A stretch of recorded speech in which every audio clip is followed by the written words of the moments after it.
You ready? Ready to get started, yeah? Yeah, I'm ready. Yeah. Okay.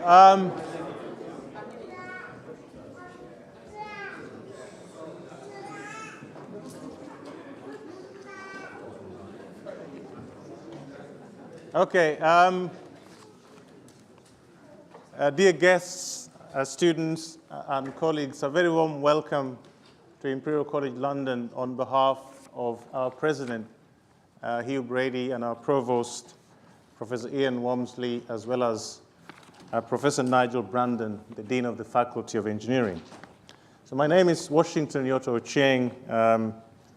I'm lucky to be the head of the Department of Civil and Environmental Engineering here at Imperial, and it is my absolute pleasure to serve as the chair for this evening's event and to welcome you to this professorial, it says here inaugural lecture, but I would say celebration of our Professor Maarten, and I'm going to try to get this, van Reeuwijk.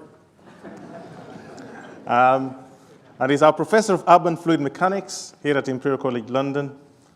I'm told that there are colleagues who are also joining us online, so whether you're here or you're online, you're all very welcome, and thank you most sincerely for attending. I understand that some of you have traveled from far away, as far as Spain, France. Yeah, there would have to be somebody from the Netherlands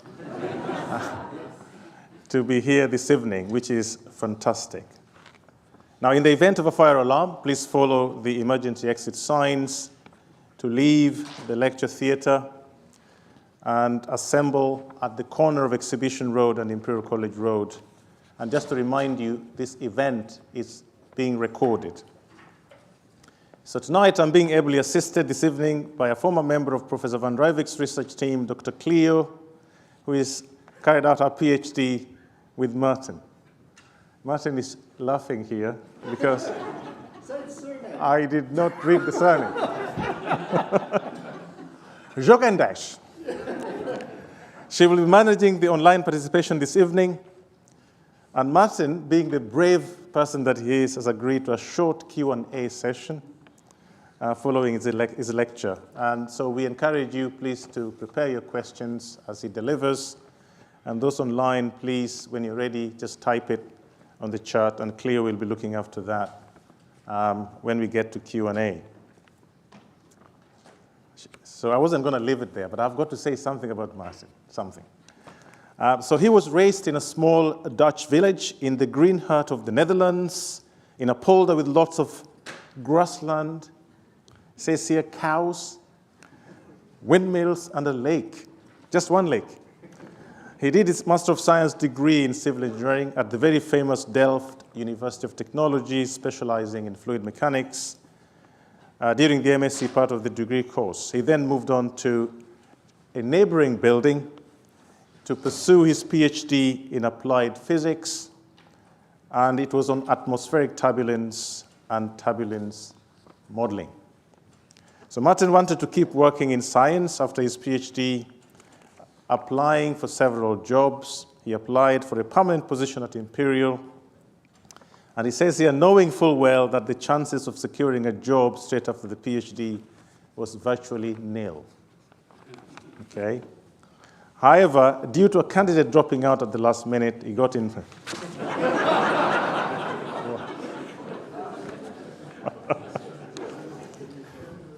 Should I continue reading? Let me continue. The fit between Maarten's interests and that of the fluid mechanics section in our department were excellent, and to his delight, we offered him the job. So obviously, he said yes, and so he moved from, by the way, Delft and Imperial, those are leading universities, and sometimes we love each other, sometimes we don't, but that's all right. So he moved to London with his partner, and he has worked in our department ever since, starting as a lecturer in 2007, becoming a full professor in 2022. So Maarten is an expert in transport processes in fluids with a particular focus on wall-bounded turbulence and buoyancy effects. He works on a large number of applications, including urban heat islands, air pollution, local microclimates, atmospheric flows, building ventilation, oceanographic and coastal processes. A considerable portion of Maarten's recent work falls under the banner of urban fluid mechanics, very useful to us also during the COVID years, so the COVID days, modeling how these aerosols travel in buildings, allowing us to ventilate properly, saving lives. Thank you, Maarten. So he's a fellow of the Royal Meteorological Society and has been co-director of the UK Urban Fluid Mechanics Special Interest Group since 2016, which organizes biannual workshops that bring together people from academia, industry, and governmental organizations. Maarten, within our department, has been responsible for teaching several modules, both at the undergraduate and postgraduate levels, and he was awarded the President's, that's the Imperial President's Medal or Award for Excellence in Teaching in 2014. Since 2022, he's taken on the mantle of being our department's Director of Research, currently leading on a complete revamp of our research strategy that he promises to launch pretty soon. He enjoys collaborating with colleagues and thinking strategically about research in our department, which is a broad and varied in civil and environmental engineering, looking after 50, 60 plus academics and an equal number of researchers.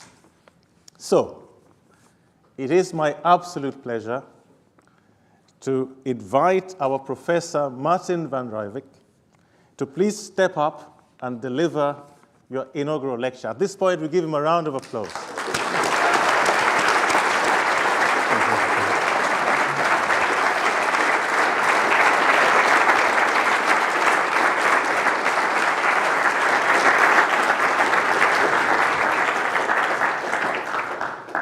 Right, thank you very much, everyone. Thanks for coming. So we've got family, lots of family, welcome. Friends, colleagues, students, thank you all for being here at this very special moment. If I can have my first slide, can I do that myself? I can. All right, great. Okay, that's a good start. So I'm going to be talking to you about urban fluid mechanics in the context of sustainable and healthy cities. And I just wanted to spend a couple of minutes on this image over here, which looks pretty. If you look very carefully, you might see some odd things going on, right? So there's lots of lanes and they all of a sudden stop. That nose of that train looks a bit weird, and the reason is that that's an AI-generated image. So what I asked this particular AI which is called DALL-E, which is, can you make an anime-type visualization of a sustainable and healthy city 50 years from now? And this is what I came up with. I needed to ask a couple of follow-on questions. But the way these models work is really interesting. So the makers of these models essentially, well, they scrape the entire internet for every image they can get their hands on, and they contextualize it, and then you can ask this AI questions and it will generate an image for you. So if you like, this is the sum total of artist impressions of the future in the context of sustainable and healthy cities. So let's just have a look. Well, it's pedestrianized. You don't see a single car, which is great. It's healthy to walk. It's also pleasant. You see, this is probably a very pleasant place to be. There's lots of places where you can sit and probably have nice dinners and drinks. There are here some trees which are in the shade. I don't quite get that, but it looks pretty. Public transport, we've got lots of water around. We've got lots of trees around, right? So trees cool down our climate. They filter pollution. They reduce noise, all that kind of stuff. So that's very good. You also see that there's lots of tall buildings, and it's generally believed that if you concentrate people enough, and you've got all the amenities within, say, a 15-minute walking radius, then the need to have cars and transportation for yourself completely vanishes. So it gets that quite right as well. The one point where I would criticize this image is that there is lots of glass in these buildings. Of course, glass looks really pretty, and architects love it. But the problem with glass is that they're essentially heat traps, they're greenhouses. So if you've got very glazed buildings, you're going to need lots of energy to cool them in summer, etc. Now you can say, okay, we can use coated glass, but coated glass obviously is very resource intensive to make, right? So that's also not free. So this is where I would kind of say, okay, this is probably where it doesn't get this so right. And of course, if you were to do this in a arid region, right? So here there's clearly an abundance of water with all the trees and the water bodies. If you do this in an arid region, a healthy and sustainable city would look different, obviously. Right, okay, so let's dive in. I'm going to be saying a little bit about the background, so the context. I'm going to be talking about cities. I'll tell you a little bit about urban fluid mechanics, how we work, and then I'll dive into 2 examples before I kind of quickly outline next steps and move on to conclusions. Right, so we're talking about cities, and cities have been around for thousands of years. They serve several purposes, right? So one very important purpose is trade, another is security. Sometimes they just formed because of government, etc. And if you think about trade, let's take London as an example. So London, Greater London, which is the area of London within the M25, occupies about 0.5% of the UK's surface. But if you look what it contributes to the economy, it's more than 15%. Right? So cities, and particularly megacities, are real drivers of the economy. The flip side of that is that cities use enormous amounts of resources. So 78% of the world's energy is used up in cities. And 60% of the global CO2 emissions are emitted in cities. So from an engineering point of view, these are, of course, they're large figures, but it also shows you where you have to manipulate the system in order to transition to a more sustainable future. So cities are a very, very good starting point. So these are urbanization trends. So in 1950, 30% of the world population was living in urban settlements. So 2007 was a special year. Not only did I get my PhD, but this was also the first time in history that there was as many people in the world population living in cities as living in rural environments. And the projection is that by 2050, 70% of the world population will be living in cities.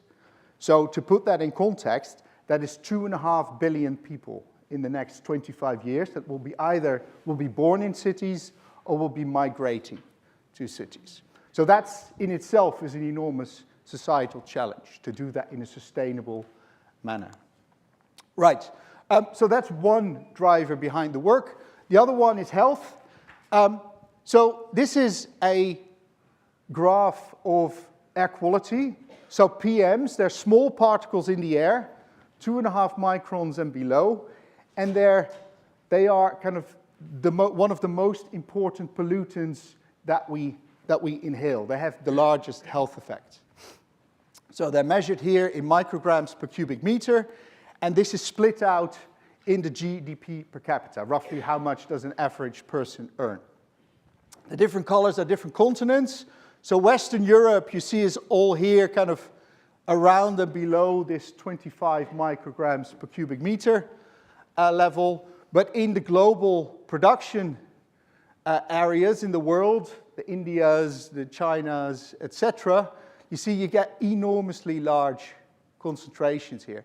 So to put that in context, the UK limit, and that's also an EU directive, at the moment is 25 micrograms per cubic meter.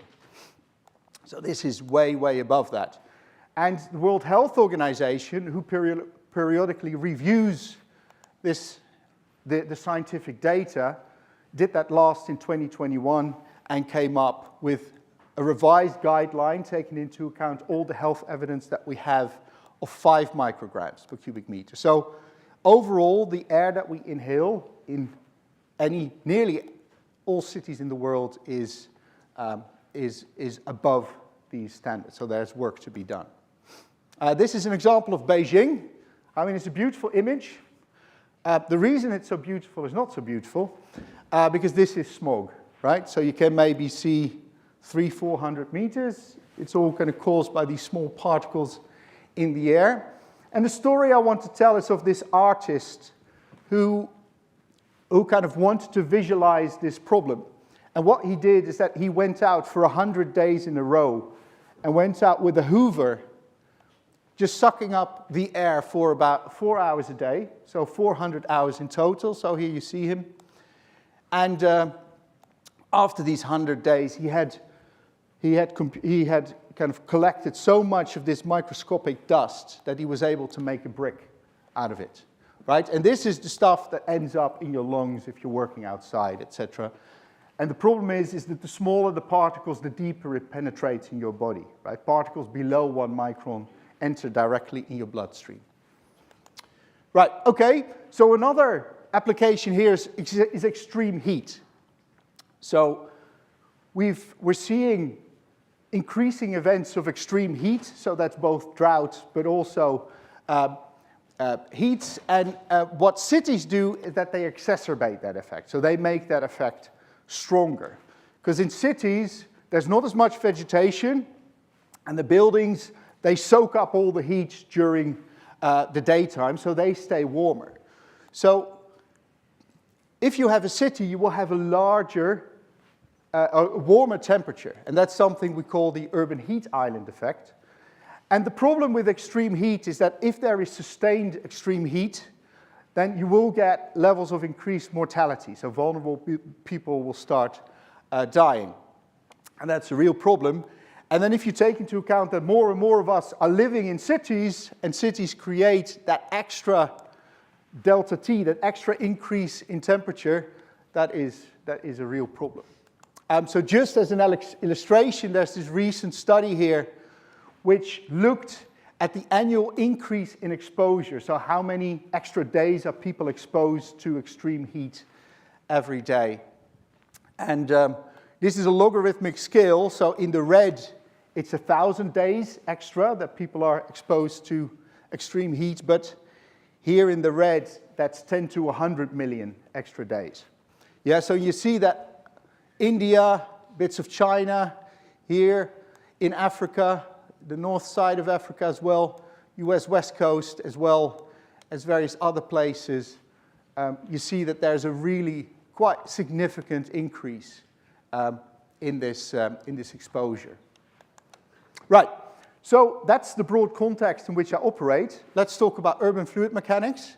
So urban fluid mechanics is about the air and how it moves in cities. So, and it's really important because if you take this example here, this car is kind of emitting pollutants. So it comes out of the tailpipe, and those pollutants have to find their way through the air, and they will get mixed, and all kinds of stuff happens, and they find their way to some way to the lungs of that child who will breathe it in, etc. So understanding that airflow and also understanding how you can modify that airflow is an incredibly important thing to do. Right, so there's other applications. Wind engineering is another important application within urban fluid mechanics. If you build a tall building and you don't design it well, the shape, what can happen is that you bring the high winds that you'll find at high levels, and it can channel those winds down. And it can create very unsafe conditions at street level.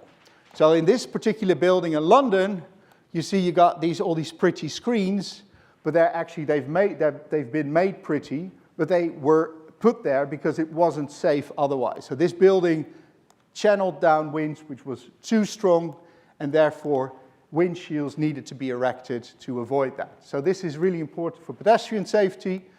This is a thermal heat image. So this is Paris. And you see that some regions here are hotter than others, right? By the bright red that indicates hotter. And that's very, very much caused by the way we build, right? How closely do we space our buildings? how many trees do we have? You see clearly where you've got forests, you've got lower temperatures. Where you've got the river, you've got lower temperatures. So fluid mechanics has a lot to do with that as well. We've got the whole net zero issue. This is an air-to-air heat pump. Ventilation in buildings. We spend lots of time inside. So we both need to worry about the outdoor environment, but also about the indoor environment. So I myself specialize more on outdoor environments, but many of my colleagues work very intensively on indoor environments. And then, of course, also urban flooding and so on. Right, okay. Who recognizes this image? It's quite a few. If you recognize this, you're officially old. So this was, I think, a Windows 95 background screen. And I've put it up here because this is an example of very strong turbulence. And many people, when they hear about turbulence, they just think about, you know, it's the stuff that an airplanes do if it goes through clouds or whatever. But in fact, turbulence is really important. And this case here is extremely turbulent. So what is turbulence? Kind of a good mental image is to think about it as a big collection of turbulent whirls and eddies. Yeah, and you've got very big eddies, and then you've got intermediate eddies, and you've got very small eddies, and they're all interacting. Yeah, so the largest whirls that you see in this image are about 1 kilometer high. So they go right from the ground up to the base of the clouds and down again.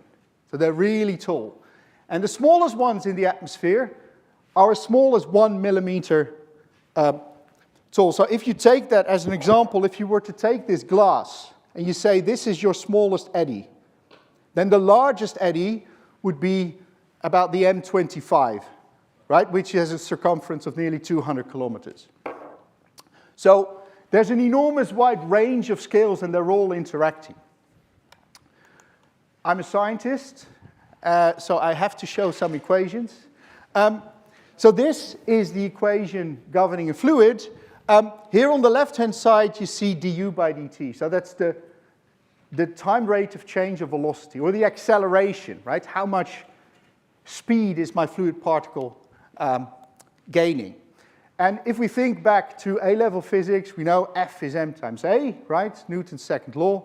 A is the acceleration. We rearrange A is F over m. So what's on the right-hand side here are forces. So these are forces that are acting on our fluid. So the first one is an advective force, because this fluid is moving. The second one has to do with pressure. The third one has got to do with friction. And the fourth one here has got to do with buoyancy. Hot air wants to rise, cold air wants to sink. And the culprit here is this term here. That is the term responsible for all those interacting scales, and also the term that's responsible for me standing here in front of you today. So I'm happy that term is there.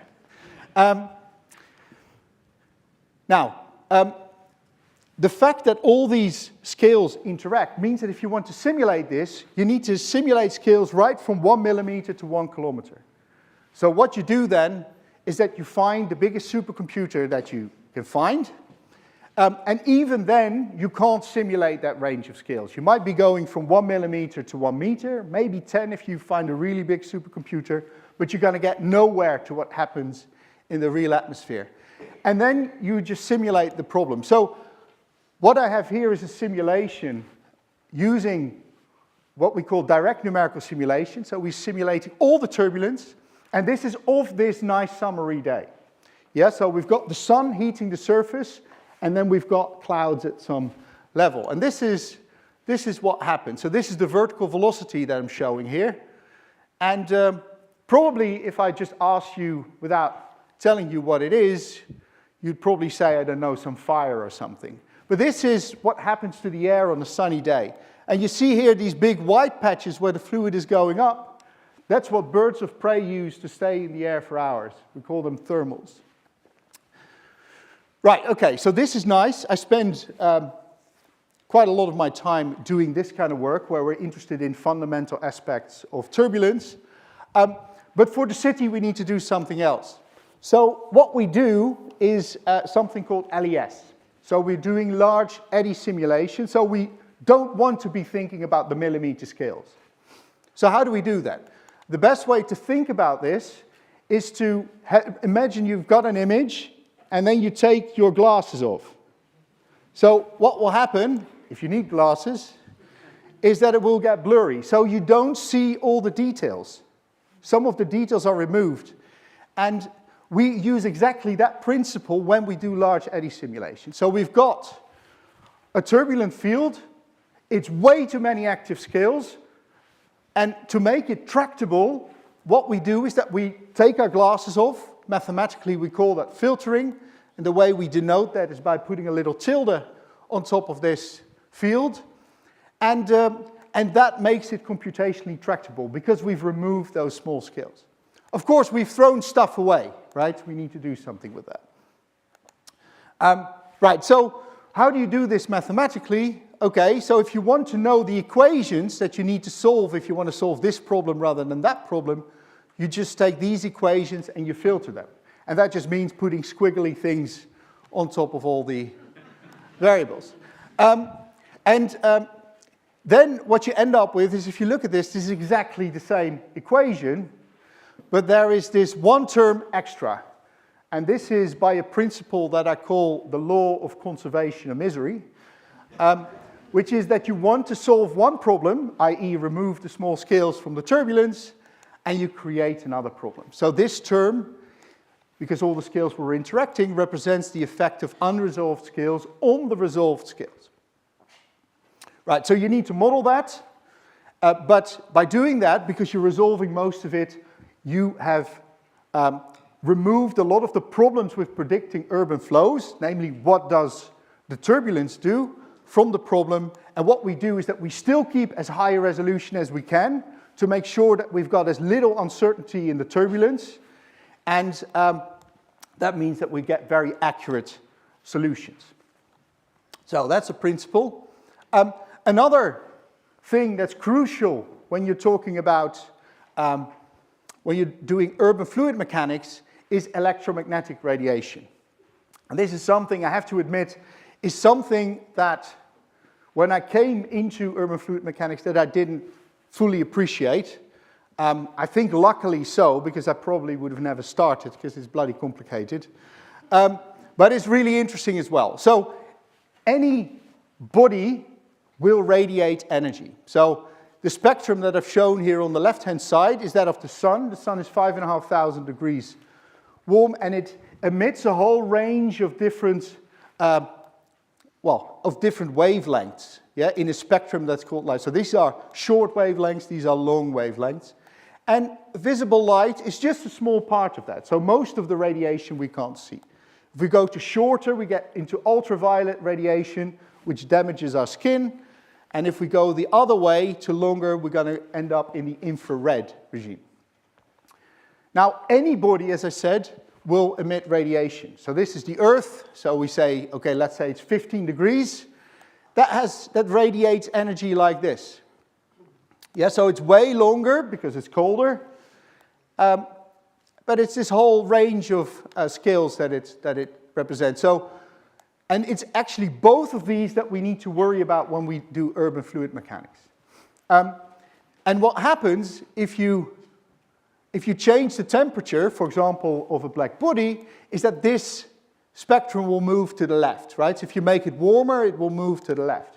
And you can use that to infer temperature. So what I've done here is that I've got this little camera, this infrared camera, which does exactly that, right? So you see, there you are. You can see yourself. Yeah? And you see that it's, oh, you can't see it on the screen, I think. Can you see it on the screen? No, so it tells you that its temperature is between 22 in the dark blue to the 36 degrees in the white. So there's me. You see that my glasses are dark. Yeah. So yes, and so this kind of brings me to the next point. What you need to understand is that any surface in this room will have incident radiation if you're outside sunlight, And then there's all these processes that make that temperature change. So if I take this part of the table and I put my hand on it like this, it will transfer heat from my hand onto the table. And then this table here is warmer, so it either we have heat conducting into the table, or wind will take that energy away. And also, by the fact that I can see it, that means that that this radiation is actually taking energy away as well. So every bit on the surface, on your body, will be subject to what we call a surface energy balance. All the fluxes on that surface need to be in equilibrium. And if you want to do anything about urban climate, you are going to have to deal with that. Right. Okay. Now, what's more is that cities trap radiation, right? So when you've got light rays coming in, I'm thinking here of sun, yeah, a light ray's coming in, it hits a wall, part of it gets absorbed and heats the surface, but part of it gets reflected, then it might hit another wall and another wall and another wall. And these cities, because of their complex geometry, can trap radiation. That's another very important mechanism. So here you've got Hong Kong. This is Hong Kong, and this is Hong Kong viewed through an infrared camera at 2 a.m. in the morning. So there's no sun. And what you see here very clearly is that very low down here in these areas, where the buildings are staring at each other, buildings are radiating away energy that's captured by another building, and then it's radiated back. So you see that very clearly. This tall tower here, the central tower, you see it's higher, and it will radiate away to the atmosphere, so that will be much colder. And these roofs, they only see sky, so they will be the coldest. So radiation is really important when you do urban fluid mechanics. Right, okay, so how do we work? So what we've done over the last 10 years is that we've built this code which is able to simulate urban flows at sub-meter scale. So we capture all the turbulence, we get all the radiative effects right, and we can really simulate what's going on in cities. So this model is now, we can look at pedestrian wind, we can look at air quality, we can look at thermal comfort, and this is really kind of developing a ground truth model for urban environments, as close as we can get to it. And we're now at the stage, which I think is a very important stage, where we have made our code kind of powerful enough to be able, at that resolution, do full day-night cycles. Because remember what I said, the temperature of surfaces is influenced by all these radiation effects and wind, etc. So we need to solve these all at the same time. So we can do that now. Right, so how do we work? I like to think of the way we work as kind of as a cartoonist. So the great thing about cartoons is that they're infinitely easier than the real picture, but still, with a few lines, you can clearly see what an image means. And it requires skill, right? If you see a skilled artist drawing 5 lines and you try to, and it's a duck, and then you try to do it yourself, and it looks like nothing, you need to have the right lines, right? So that's kind of what we do. So just as a quick quiz, who's this? That's Van Gogh, eh? That's one of his self-portraits. All right, and this? Yeah, that's Snoop Dogg, eh? So, so I think the spliff here gives it away. Right, so this is what we do.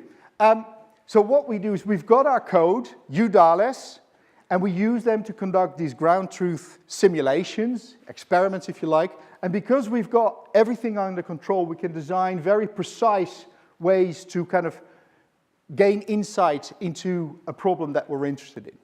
So we're doing these expensive simulations, and based on that, we capture the essential physical processes, right, which is like creating the line drawing. And once we've got that, we can develop simpler models, which are way faster, or we can integrate what we've learned into larger scale models via a process we call parameterization, or we can use it to develop design guidance. And I'll quickly take you through 2 examples of this in the following. So the first one is to improve land surface models. So before I delve into that, one of the things that attracts me in in this kind of field is just the sheer complexity of dealing with cities. Yeah?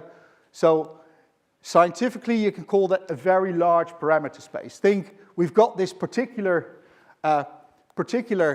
arrangement of buildings, but this building might be shorter in another realization, or might be here, or might be there. There's lots of combinations that are possible.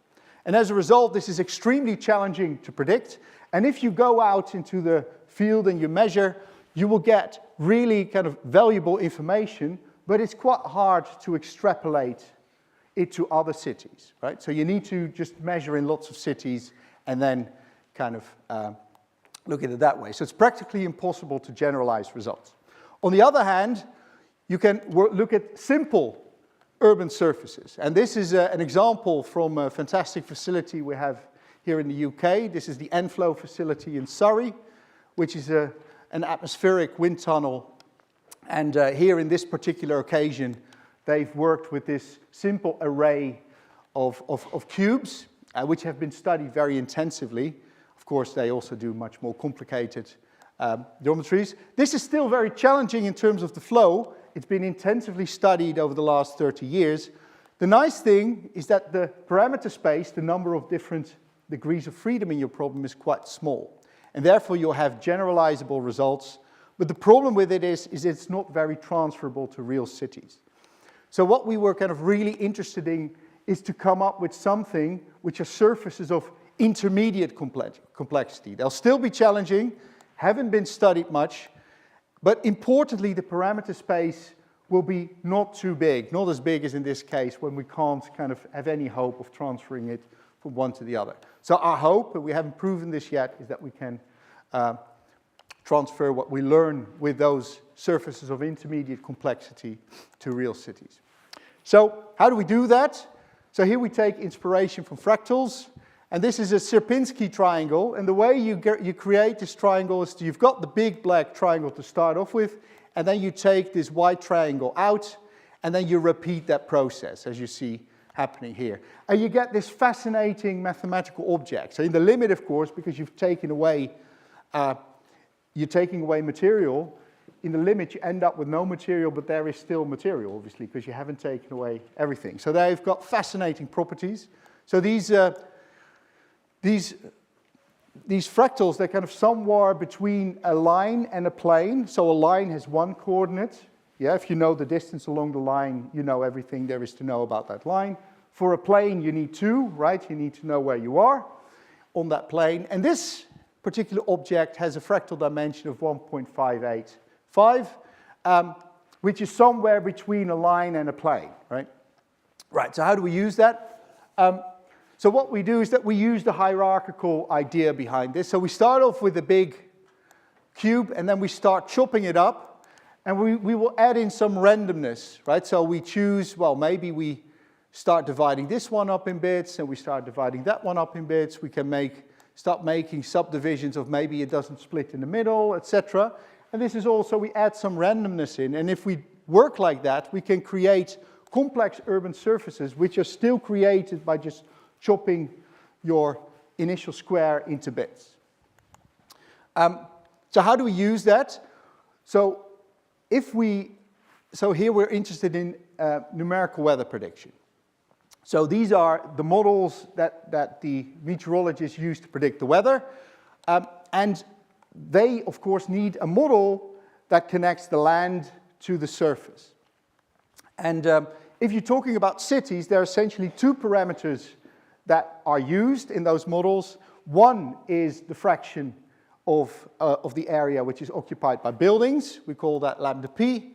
And the other one is the frontal area of the building. So it's essentially how tall the buildings are. Taller buildings will catch more wind. That's lambda f, actually. So what we do then is to see whether this is indeed true, and people know that this is too simple, but, you know, what we can do with these geometries is calculate or determine and create surfaces that all have got the same value of lambda p and lambda f. So these all have the same surface area, also have the same height on average, if you like. And then we can put them in our LES and see if indeed all the results are the same. Now, it will come as no surprise that if we do that Every single line is a different simulation, and they're all different, right? So what is on the vertical is the height. What's on the horizontal is essentially the friction. We were interested in how is the friction distributed over the height. Now, what's interesting is what you can do if you kind of find a new kind of vertical coordinate, which is based on how much area is there above a certain height. You denote that like that. Then you see that you can get all these different profiles to more or less collapse on a single line. And that's where our scientists get excited, is then we pick our favorite polynomial, and then we fit a curve through it, and then we've got a parameterization.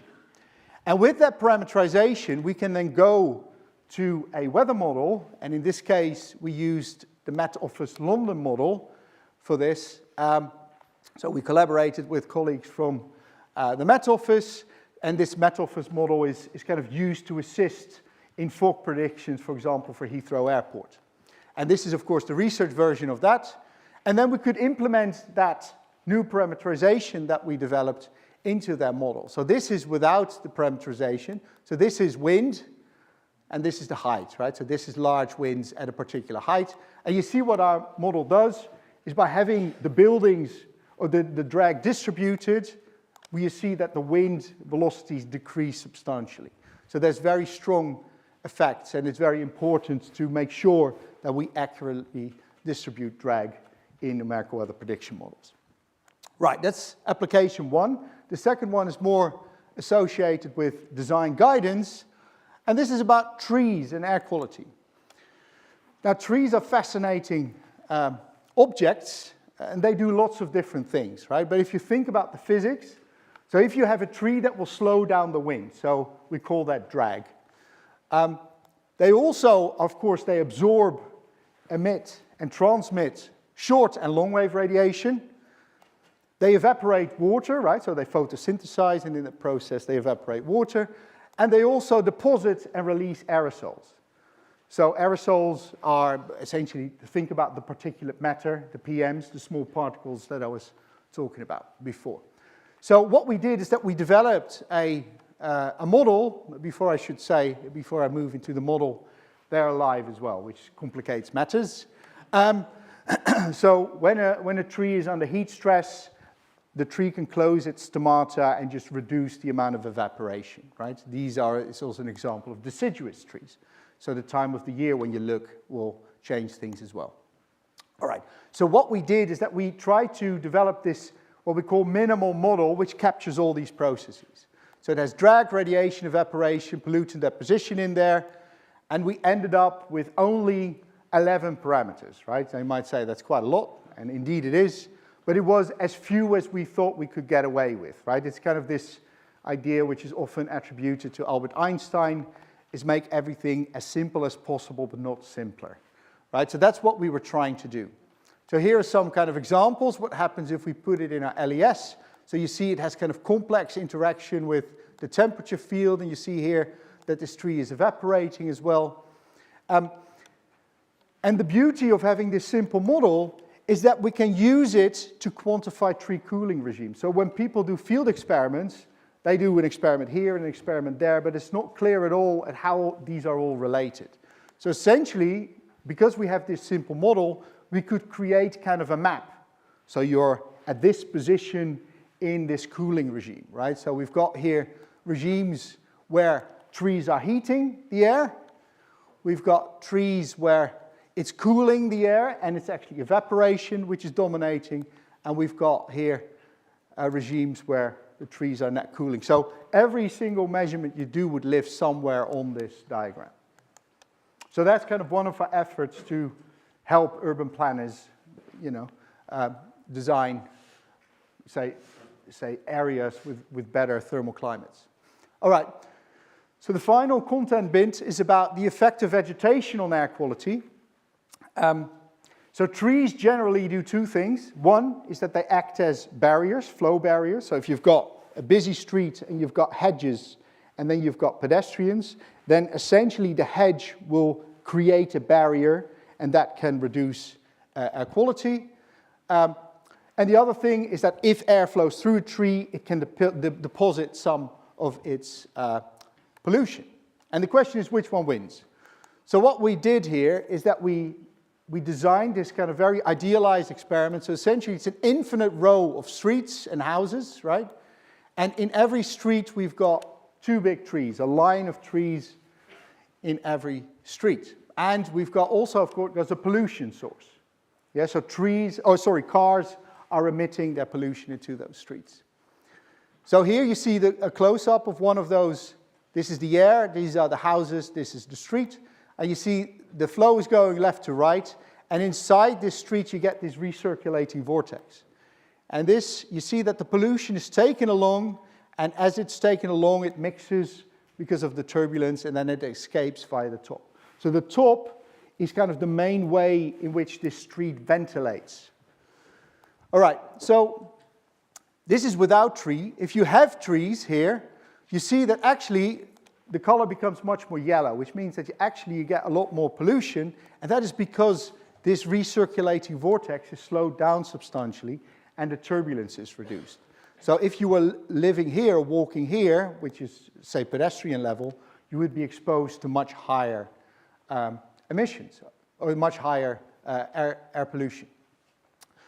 The other extreme is when you have no emissions in the street, but you've got so-called background emissions. So there might be a place, maybe a construction site, it produces lots of dust, the dust is in the atmosphere and it finds its way into this canyon. So the concentration comes from here, and then you see actually something quite different happens.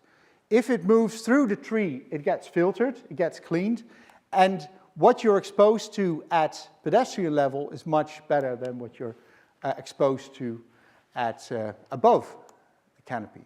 So here's then a second bit of design guidance that we try to make. So essentially what we've got here on the horizontal is how much is the ventilation with the atmosphere reduced. That's this here, and then this is how much are the trees absorbing. So whenever you've got a pollutant which comes from afar and travels via the air, trees will improve the air quality.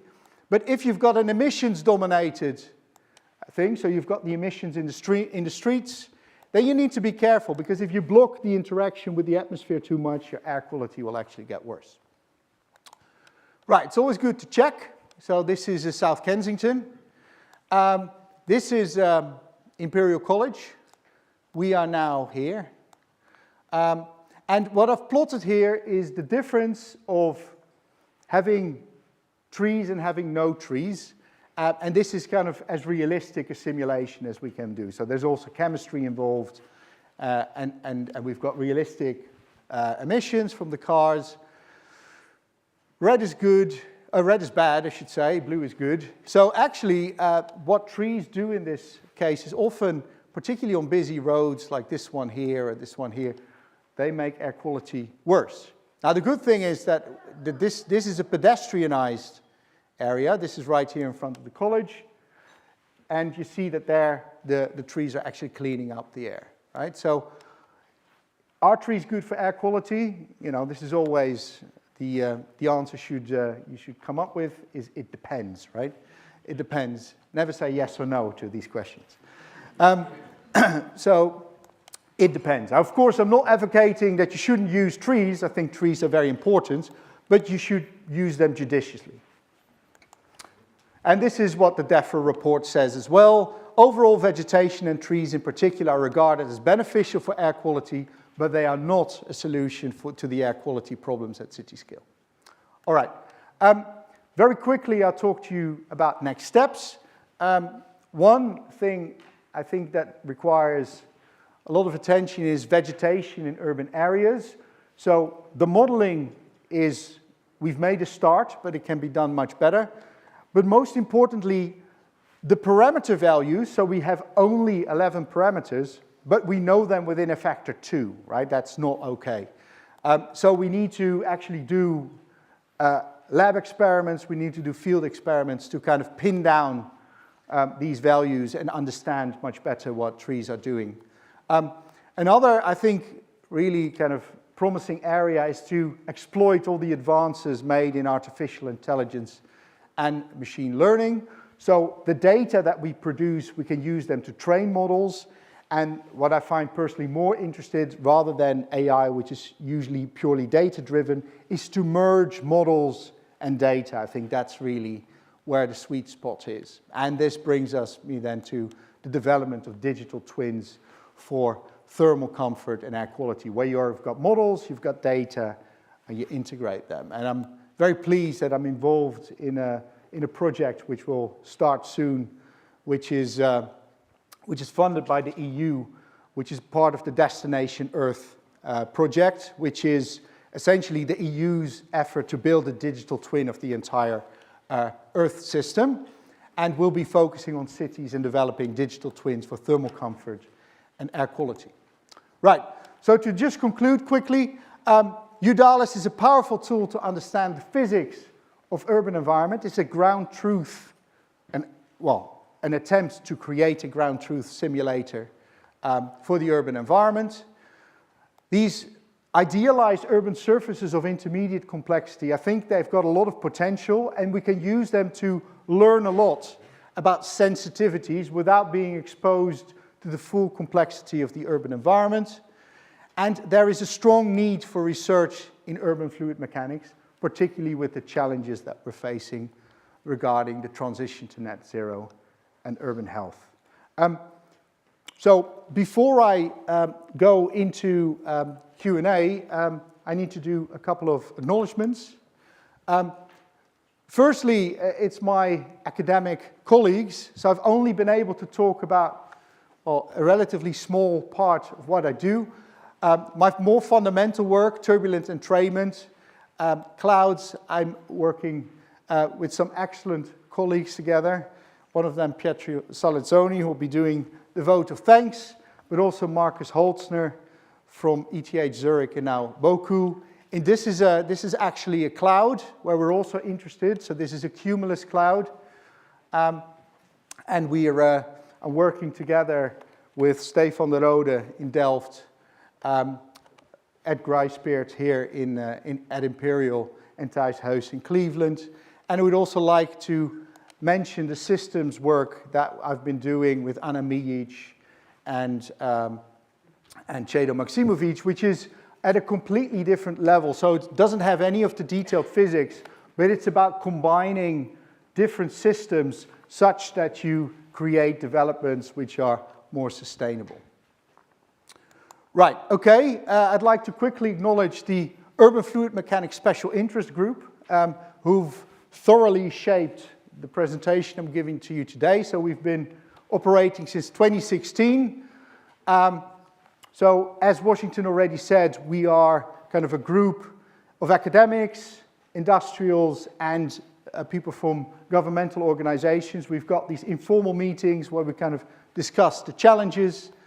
We're a friendly bunch, so if you want to join one of our future meetings, please use that. So thank you for all the great camaraderie over the last, 10 years. In terms of important people, it's, you need people that believe in you, that trust you to kind of get to a place where I'm now. So I was fortunate enough to do a PhD with Kemo Hanjelic and Harm Jonker on atmospheric turbulence and turbulence modeling. Then there is Cedo Maksimovic, who's been really important. So Cedo was actually the one that informed Kemo that there was this position available at Imperial. So that was the first thing he did. The second thing he did is that I got this position straight out of a PhD, was, to be honest, struggling quite a bit to get PhD student, to get my feet on the ground. He was the one that got me my first PhD student. And then he was also, to top it off, the person that invited me to join the Blue Green Dream project, which started my work in urban fluid mechanics. So thank you very much, Cedo. Finally, it's Chris Swan. He's the guy that took a punt, so to say. So Chris was our head of section for 15 years, and he saw this young guy who was very enthusiastic, didn't know a lot, but, he thought, okay, let's give him a go, and I've been here ever since, so thank you very much, Chris. Then, of course, if you want to know how do you get to professor, well, this is how. You work with really bright people. So these are all PhD students and postdocs. So the people here at the bottom, they're my current group. So Rodrigo here is kind of in a twilight phase because he's submitting tomorrow. Is he here? No, he's probably typing. So thank you very much, everyone, for all the great adventures that we go on together. Then, of course, my colleagues, both in the section, we've got a really great section. In the department, it's really, an honor to be working in a department as friendly and as collegiate and supportive as ours. And then also the gastric band here. So this is the band I play in.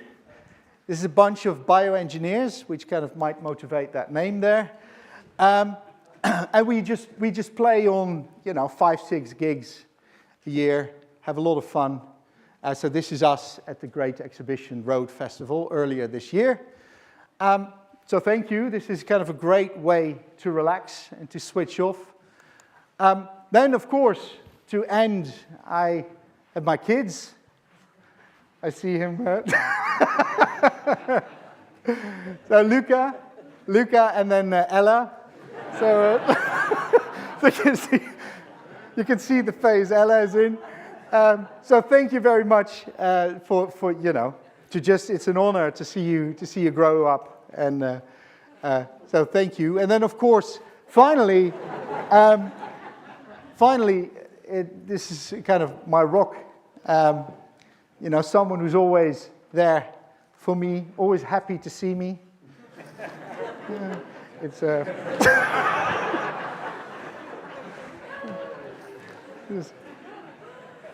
sorry, that one was too easy. No, in all seriousness. So, final thanks goes to Marissa, who's, of course, we've raised the kids together. She's always been amazingly supportive. And even though we're transitioning into a new kind of area this year, it's great to have your friendship and companionship. So thank you. All right. Thanks, everyone.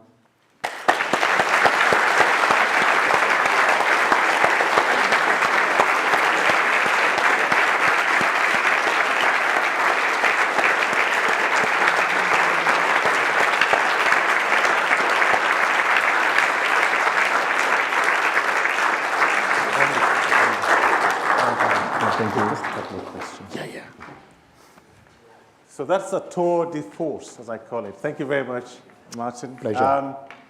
I'm still working on that slide 45. I didn't see my face there, so I've got some work to do. So we have time for 2 questions in the audience and 2 online. So who would like to ask Maarten a question from the audience? Please, your name and your affiliation. Just 2 questions, please. Over there. There's a microphone coming. Thank you. Hi, Maarten. It's really a pleasure to listen to your presentation. It was great. So my question is, my name is Therese, and my background, I study environmental engineering. My question is, now you just mentioned the trees might not be a direct solution for the urban turbulence. But what if the trees are tall enough so that, they don't necessarily block the vehicle or emissions? Yes, thank you for that question. So the size of trees, it's essentially about, if you think about this, trees, they can kind of provide kind of an umbrella over, or a barrier, if you like, between where you've got the emissions and where the atmosphere is. So the equilibrium concentration is determined by how quickly you can ventilate pollution out of there. So in principle, the taller the tree, the more that effect will be. But the shape will be very important as well, right? So it's a complex question. I think what is what is kind of also interesting is to think about what are the other things, because the danger obviously is always to over-focus on just one thing, right? A tree also is important because where it's stored, it will absorb the water, it will increase water retention and so on. So a tree has lots of functions. You know, people feel better when there's trees around, etc. So this holistic way of looking, I think, is an important thing to realize and to take into consideration when you think about trees. Thank you. Please, clear. Yeah, I don't know if you can hear me, but yes. yeah. Okay, good. So an interesting question that's perhaps a bit of a challenge from online is that if it isn't trees that is going to help the air quality, what is it then on street level? And the same person added to that question that maybe is something for the after party to calculate, but if it is about heat reduction, efficient heat reduction, how many trees do we need to add to a city of, say, a scale of type I, maybe London? Right. How many do we actually need? So it's kind of two questions in one. Yeah, so I would say that that second question is an excellent question and indeed something to discuss over drinks. That first question about what is the best way to reduce air pollution is, well, change the vehicles that you use and just have less cars in cities. It's that easy. You want to kind of control the emissions rather than trying to fix it afterwards. You know, it's the same with the CO2 problem. One more question from the audience, please. There at the back. Behind you, Tim. Your name and affiliation, please. Hi. This is Yusuf Malki from Fluid Section. I really thank you for this great presentation. It gets very emotional at the end. My question is not technical, but maybe lots of us, the audience here from the section, like we're PhD student, I'm coming to the end of my PhD, we have the ambition. It's, we wanna not get it depleted. We wanna life advice. You're at this unforgettable moment, you're almost at the top of the hierarchy. We would like retire next. Yeah, not really. But we would like a life advice how to keep it up. A life advice on how to keep it up, what drives you, like words that we don't forget to keep it up and reach these levels. Well, that's a really nice question. I would say enjoy what you do. That's how I keep it up. And the way that I kind of enjoy what I do is to work with other people. Excellent. One last question, please, from online. Yeah, I'll do a quick comment because Rodrigo says he is here, and thank you. No pressure. And then there's a question which is a quite interesting question, which is perhaps more an ethical question on the type of work that I think most people in the audience are doing, including yourself, which is computational science.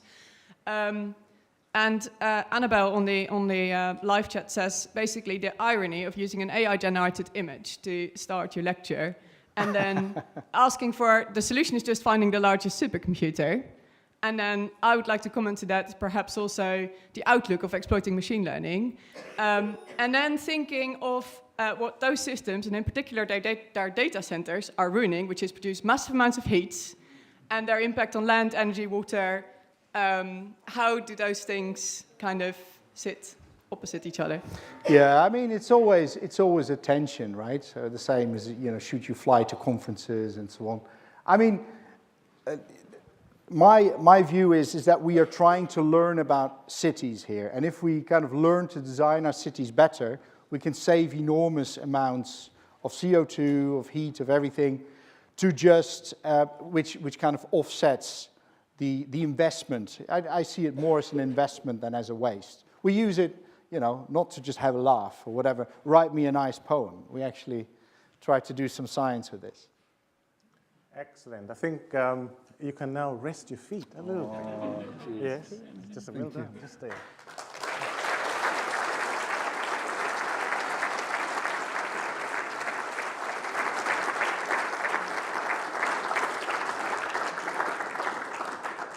So it now gives me great pleasure to invite Professor Pietro Sorizzoni to give a vote of thanks, just from here. Thank you very much. Thank you. Thank you. Thank you. So, as you can understand from my name, I'm not from here. I'm Italian. I live in France, so I may say some weird things. So don't be shocked about this. It's just unintentional. So I think that also we could all appreciate the high quality work which is behind all this presentation.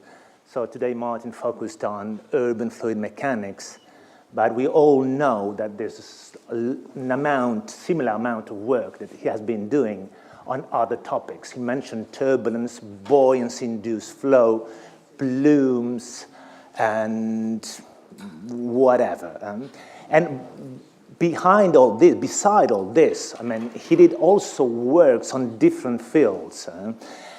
We can mention hemodynamics, hydraulic fractures, flow in porous media, clouds and aerosols.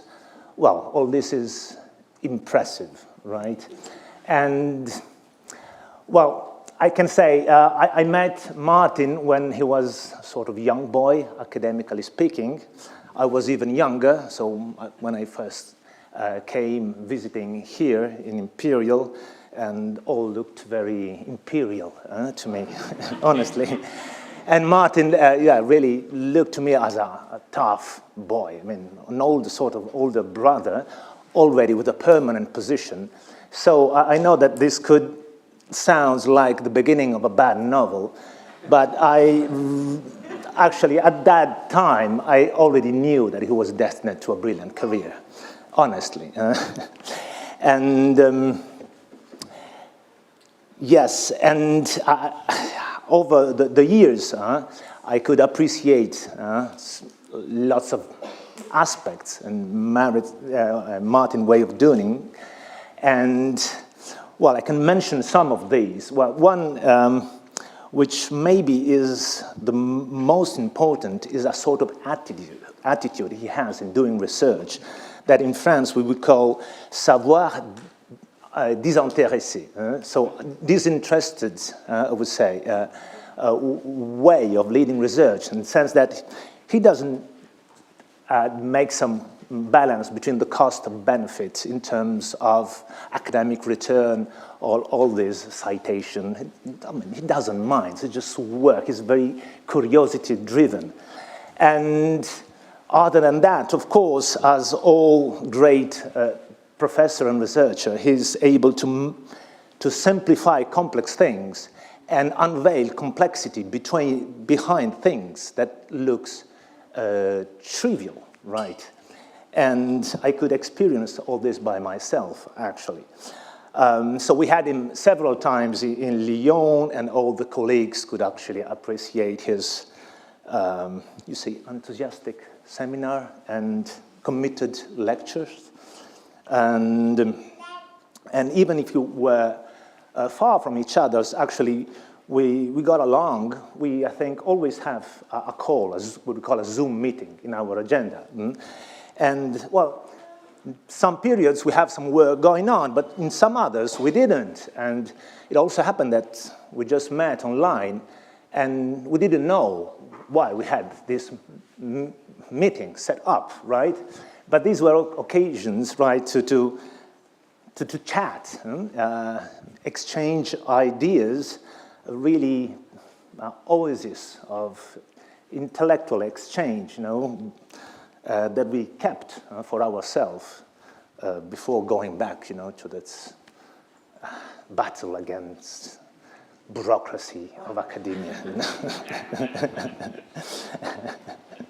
So, and well, I've learned a lot from him, and well, I won't mention everything, little things, but in general, I could really appreciate something working with him. Because Maarten is one of the few that really led me systematically to change my point of view, to, you know, see things from a different perspective. Well, you may think that being in academia, being a researcher, this would something we always do, right? Being open-minded but this is not actually true. This is how we present ourselves to the rest of the society. but most of us are really, how do you say, hard-headed. This is, we just stick to our ideas until someone is just coming with a proof that is killing the hypothesis we just started. But I can say that he was systematically able to bring me away, and in doing these kind of things, sometimes you just wonder if you are more interested in the other people, the collaborators' way of seeing things, rather than the object of the research itself.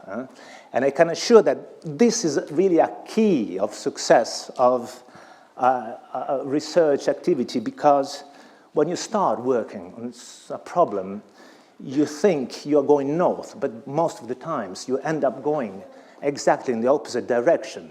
And so it's very important, to trust each other's and, well, let the people working with you indicate the path. Well, to conclude, I don't know, of course, I'm very honored to be here, although I might say that honored is a little bit informal. Yeah? The truth is that I'm very grateful and very happy, and grateful for being in such an excellent symposium, and very happy for a friend, an excellent researcher that I could see moving along in his brilliant career. Thank you very much. Yeah,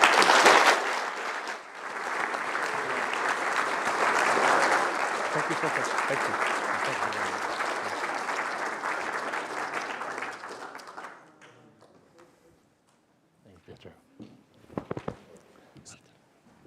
Thank you very much, Professor Zalizzoni. Please join me once again in offering Maarten a humongous applause for a wonderful lecture, please.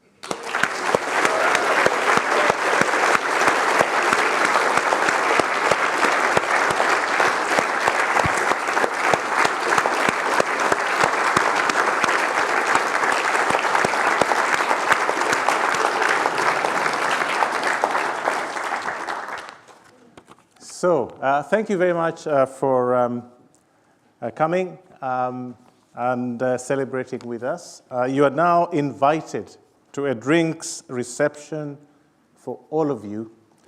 It will take place in Maarten's Hydrodynamics Laboratory in the Department of Civil and Environmental Engineering.